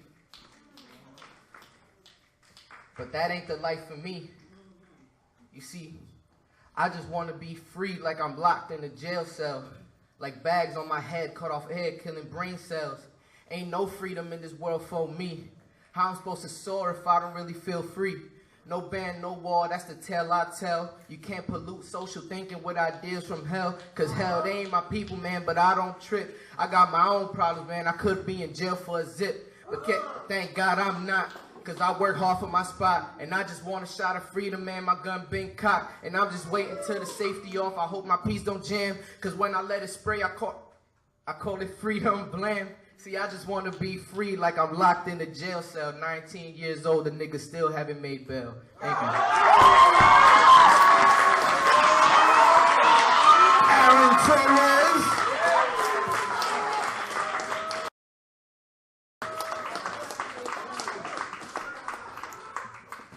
Luke, do you have another piece? Because I'm going to have to add all of them up at the end. Or if you got another one, a student that you want to threaten to come up here and perform, we could do that too, all right? Don't worry, YouTube, I'm just joking. When, maybe one day I'll be president and they'll come back and see this video and be like, what? Threat the kid. All right, my judges are ready. Fantastic. Next, coming to the microphone, we're going to welcome back Jackie. Let's clap as Jackie comes back to the microphone. 3 poets left, including Jackie. 2 after Jackie. Let's go. That good for you? That work? Awesome. Enjoy. Have fun. Alright guys, I'm back. I'm not crying this time. So, I want to write this. Before I start the poem, I want to say something real quick. That I used to be like in depression and all that, like as you can tell from my last poem, just in case you didn't. I used to go through depression and all that because I lost a lot of people who I really loved. And I kind of wrote about that in one of my poems, which I'm about to read to you. So I also use poetry to get through that depression stage, and now I'm feeling better with the help of my parents and all that. So, yeah.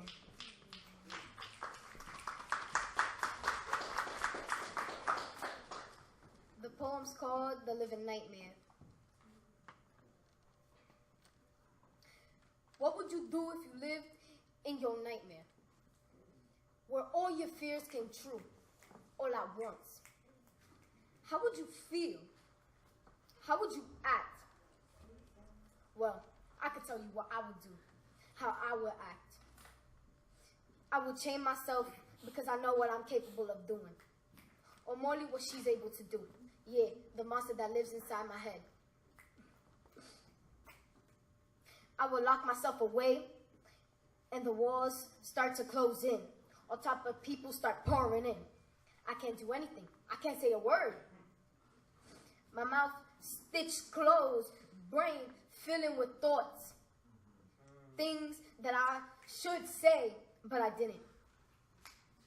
The random people coming closer to me, gaining on me, whispering things in my ears. Then the random disappears. All lights turn on to someone I know, to the people I know. And that evil enemy, that monster again, she's here. She looks at me with a grin and shows me all of them. The loved ones that passed away, they're alive again. Chained to chairs. She pulls out a knife with that grin still on her face. She asks me, which one should I pick? She goes through a line. I start to cry. And all I could hear is them screaming at me, saying this all my fault, saying that they would never forgive me if I had just been able to help them. He starts cutting one by one. I watch in horror. He gets to the last 2 and asks me to choose. There are 2 that I love the most, and I only get to pick one. And I break loose to save the other, and that one isn't happy. She grabs the small knife and stabs my heart. I look at them. They say the last things that they were able to tell me is that I never loved you.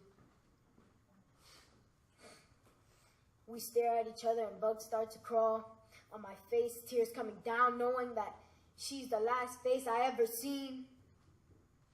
And my screen goes blank. And it just starts all over again. Always repeating and only getting worse every time. I know this is what I would do because it happens to me. Living in a nightmare and not no beautiful dream.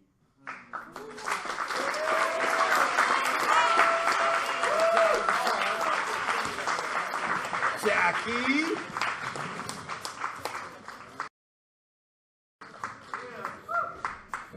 Judges are getting their scores together. We got 2 poets left. Next, coming to the microphone, ladies and gentlemen, please welcome Dooley back to the stage. Give it up for Dooley. Keep clapping. She's almost here. She's almost here.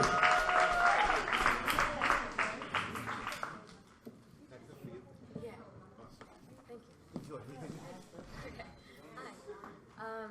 Okay, this poem is called Scared. I'm scared of spiders. I'm scared of spiders and sharks and the dark and people yelling at me. I'm scared to get better.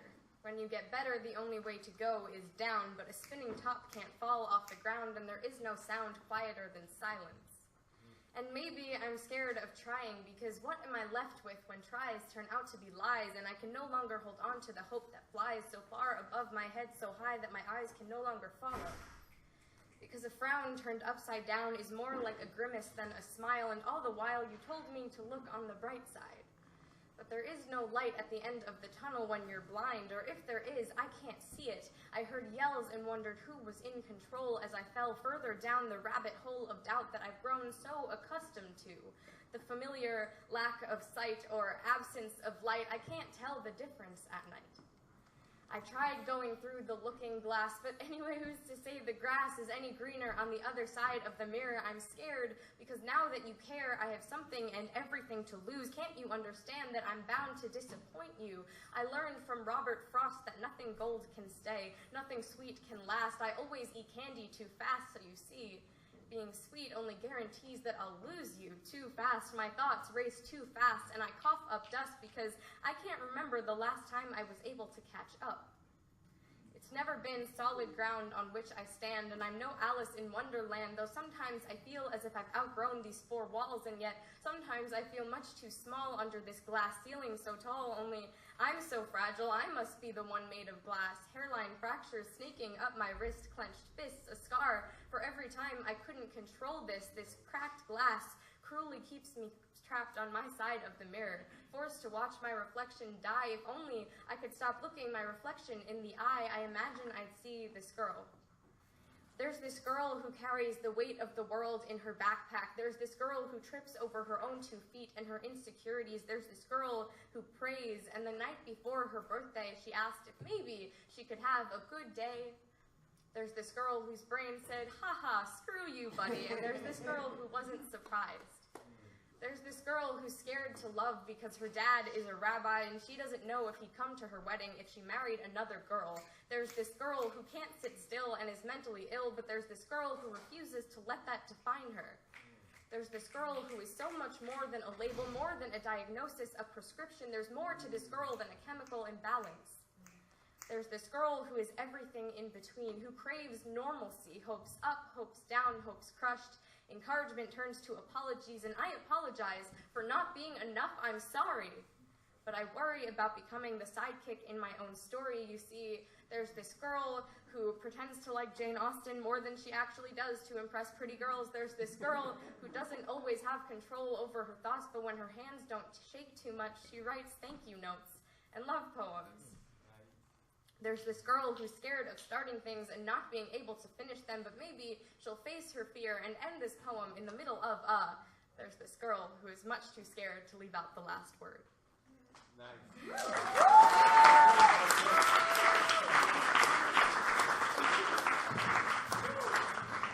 That was Dooley. And our last poet of the evening. From our youth poets, our last youth poet of the evening who is competing. I want to thank everyone for sticking around to the end. You've made it this far. You better find out who you're going to be jealous of tomorrow, because they're going to be playing PS4 and Xbox One tonight. You know, probably going to have a couple of teachers mad at us tomorrow because their kids are going to go in so tired from playing games. Okay. Next, come to the microphone. Ladies and gentlemen, give it up for Christian, our last competitor of the evening. Keep clapping, keep clapping.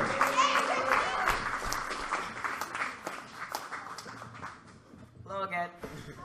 Enjoy, brother. Alright. My second poem today is called Puzzles. A lot of us see puzzles as simple problems, but in seeing my life as a puzzle, I become puzzled. Pieces arranged perfectly to create something whole, but it seems to find my missing piece I must pay a toll. To me, I am a puzzle and complete at that. I am nothing without my missing piece, a puzzle on its own. They say a puzzle is easier to solve from the edges inwards. You need to form a base to build off of. With the completion of each layer I have uncovered, I feel so much more love.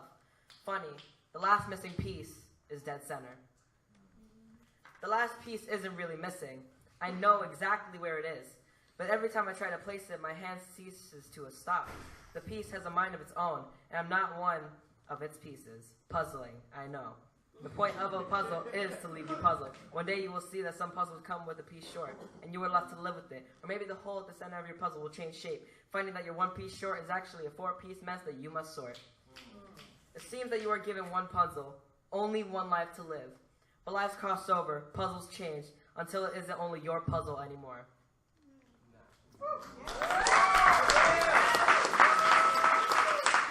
That was Christian Judges. Please write down your scores.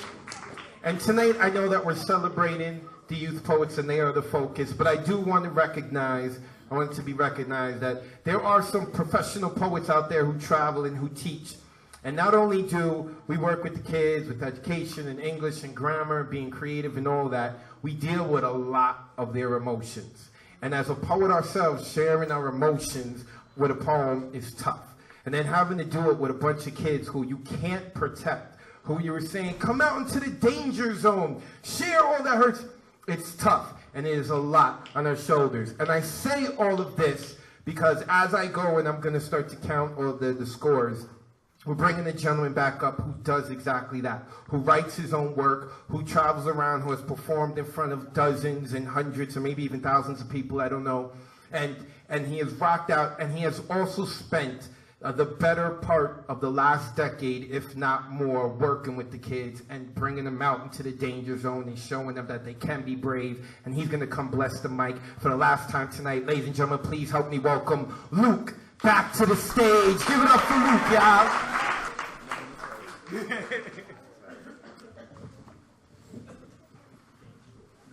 All right, family, so one of the things that I do other than spit spoken word is we bring music to the streets. The streets where people are demanding justice, demanding human rights. And when we do that, we ask the people in the streets to sing. So that's something that my crew does all the time. That's our normal life, is getting people to sing. So raise your hand if you speak Spanish. All right, that's a lot of folks. Raise your hand if you speak English. Hey, raise your hand if you speak both Spanish and English. Wow, look at this room. All right, this hook goes like this. I'm gonna ask y'all to sing it with me. And even if it's like not your first language, once you get a feel for the beginning part, the Spanish part, don't be shy. Just go ahead and join in, make those sounds. So it goes like this. Oye, mi gente, traemos la fuerza, la libertad es mi única bandera. So now we're going to try that together. It's, Oye, mi gente, traemos la fuerza, la libertad es mi única bandera. On the count of 3, 1, 2, 3, go. Oye, mi gente, traemos la fuerza, la libertad es mi única bandera. Try it again. Oye, mi gente, traemos la fuerza, la libertad es mi única. Here goes. Rise up, my people, my condors, my eagles. No human being will ever be. You can get the clap going. It goes, no human being will ever be. So now we're going to say rise up. Rise up, my people, my condors, my eagles. No human being will ever be. And now, oye, oye, mi gente, traemos la fuerza. La libertad es mi única bandera. Rise up, my people, my condors, my eagles. No human being will ever be illegal. Keep that going for me, all right? We're going like this. Hay una sola raza, familia humana, la Pachamama canto, yo escucho sus palabras. Ella dice basta, no a la matanza. Cálmense mis hijos, piensen en mañana. La esperanza vive en los ojos de chiquitos, otro mundo es posible, ya está escrito. Like the San Patricios fighting for the Mexicans, forget a flag, freedom's what I represent. Oye mi gente, traemos la fuerza. La libertad es mi única bandera. Rise up, my people, my condors, my eagles. No human being will ever be illegal. I seen vets against the wall getting wet in the rain, marching with the students so tuition don't change. And when black men are gunned down by police, I seen farmers stand up with their fam in the streets. Immigrants and old folks marching with the same goal, something in the soul. No, we are never solo in the halls of power, breaking down these doors. Forget an invitation, we built these floors. Come on. Oye, mi gente, traemos la fuerza. La libertad es mi única bandera. Rise up, my people, my condors, my eagles. No human being will ever be. Rise up. Rise up, my people, my condors, my eagles. No human being will ever be illegal. Make some noise for yourselves for singing.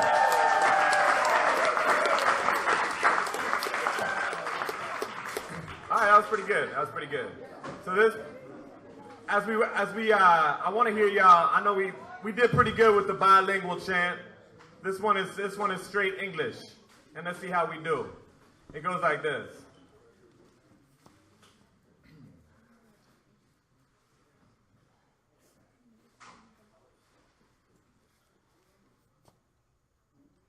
You can't stop us from making this music. You can't stop us from loving this movement. We resisting, we building, we rising, rise up now. You can't stop us from making this music. You can't stop us from loving this movement. We resisting, we building, we rising, rise up now. Let's go. You can't stop us from making this music. You can't stop us from loving this movement. We resisting, we building, and we rising, rise up now. Try that. You can't stop us from making this music. You can't stop us from loving this movement. We're resisting, and we're building, and we're rising, rise up. Let's try it. You can't stop us from making this music. You can't stop us from loving this movement. We're resisting, we're building, and we're rising, rise up now. Okay, that's a lot of words for y'all. Make some noise here. Give it up to yourselves. We're gonna do one that's like slightly easier. These scores are on their way. Y'all killing it though. Y'all killing it. You're doing it though. We're making it happen. Okay.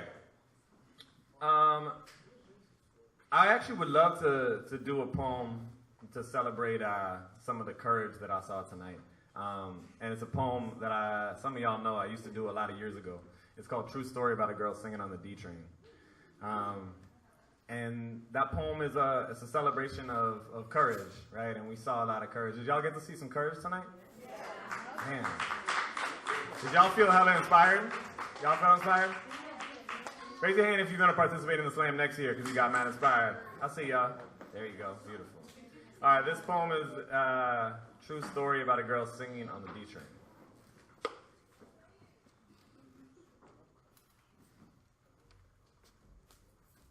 Her pink eyeshadow matched her pink pants perfectly. Her hair was thick and curly and her vibe was otherworldly. She got on a Tremont in the Bronx, you've seen her.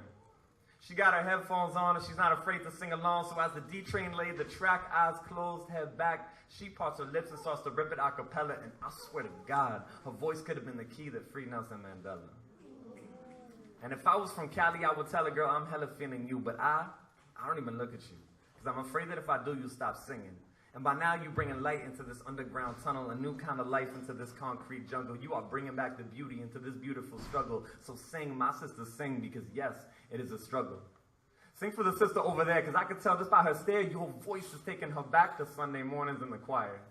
and sing it just a little higher, and you might catch the tough guys who just got on the train speaking to women like they ignorant when they think they spitting game.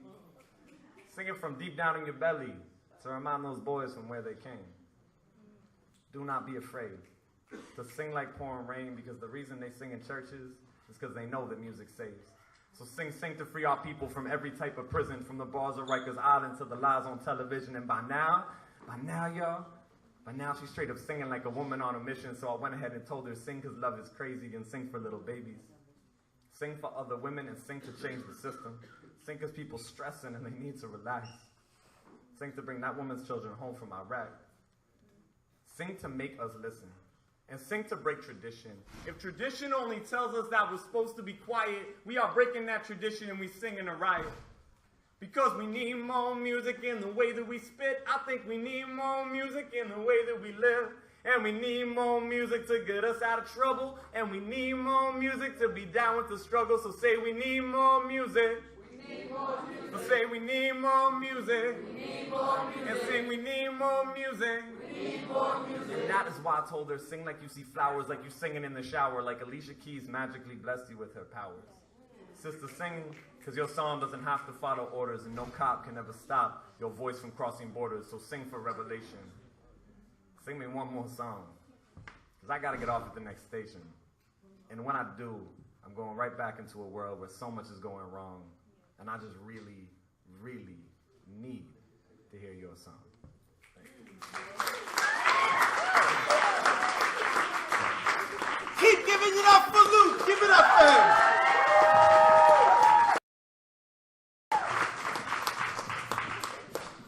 Okay, we're about to announce who the top 5 are and the winner is. Before we get into that, I want to give a shout out to Monica Robles, Anna Rodriguez, Rachel, and Tahira for being our judges. Thank you so much for donating your time. Monica ran back over to her boyfriend. You shouldn't have made me do that. So, also want to give a shout out Community Heights. Kingsbridge Heights Community Center. Thank you for opening your doors, right? I know y'all supposed to already be home. You've done your work for the day and you're staying after opening your doors for this. Thank you so much. I appreciate that. And also I want to give it up for Richard, who's making us all internet famous right now on YouTube. I appreciate that. Check out his YouTube channel, Destructive World Gaming. Destructive World Gaming. That's where this video will be on so everyone can relive it. So, in 6th place. That's right, we had 6. Okay. In 6th place, ladies and gentlemen, please give it up for Shira. Clap for Shira coming in 6th.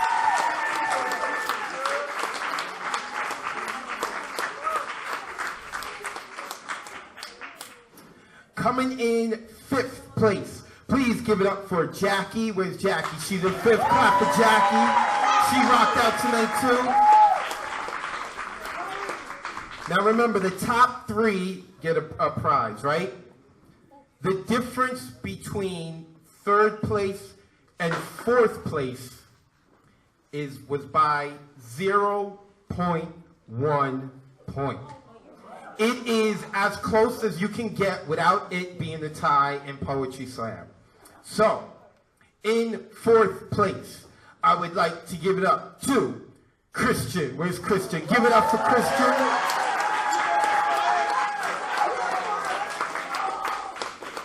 So, in 3rd place, you want to give it to him? We'll call him up. I'm gonna call him up, but you got trophies too. So, for 3rd place, is that the 3rd place one? In 3rd place, with a total of 87.7 points, winning and getting into 3rd place by 0.1 point, is Odelia. Give it up for Odelia. Clap, Odelia. Odelia gets 3rd place. And an iPad mini. She gets an iPad mini. You could come closer. Say hi, YouTube. We're YouTube famous now. Okay. So, now remember, we have the Xbox One and the PS4 left. Who's ever in 1st place will get to decide which one they want. And the last 2 people we have Right now, the last two people we have is between Aaron Torres and Dooley Rosenberg, right? Right? Okay, so. Winning by 0.1 points again, right? Number one. Winning by 0.1. Oh, wait, before I say who the winner is, I want to make sure that I shout out the man who spent his money for this, who not only spent his money, because you can earn $1 back, he spent a lot of time making this happen, and he's not going to get a second or a minute back from doing that, is, of course, the chairman of the youth committee, Lamont Parker. Please give it up for Lamont Parker. So, in second place between Aaron Torres and Dooley Rosenberg is, also real quick, I also want to let you guys know, make sure you do this stuff at your school. You see how exciting this is. Bring this to your teachers, all right? Hopefully, I want to see Kingsbridge Community Center doing more of it. I know they do this, so make sure they check it out. So, between Aaron Torres and Dooley Rosenberg, shout out to everyone on YouTube. All right. Going in second place. Getting into second place by 0.1 point is Aaron Torres. Our second place winner, Aaron Torres. We don't know what he's getting yet. We know he's getting the trophy, and he's going to get one of these two. And the winner, here's Aaron. This is number 2 for Aaron. Yeah, you can get you get into the camera, Aaron. You get into the camera.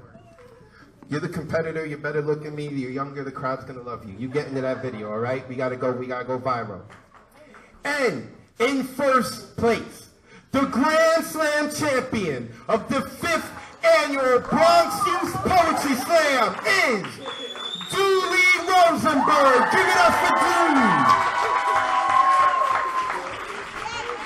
Okay, so Dooley, you gotta make a decision because Aaron is patiently waiting here to know which one he got. Which one do you want? Which one?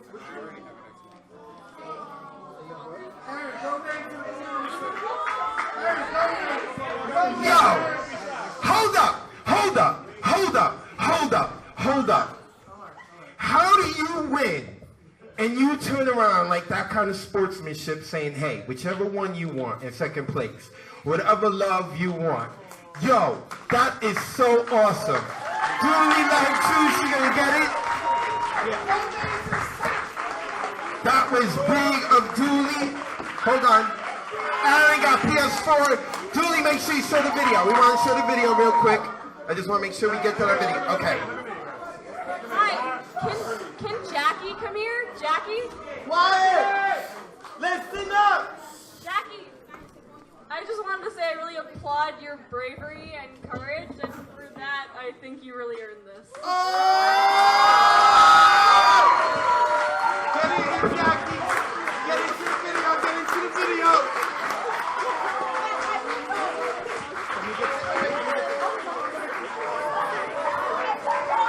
So now, our third place winner is giving up their gift so that Jackie can get it. Jackie, get in with them.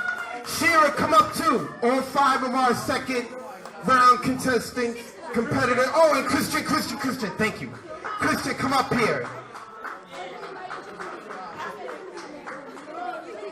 It has been such a pleasure to see. Is there any last words from the man who made this possible?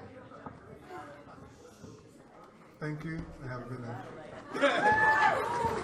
Thank y'all for coming out. Hope you enjoyed your night and get home safe.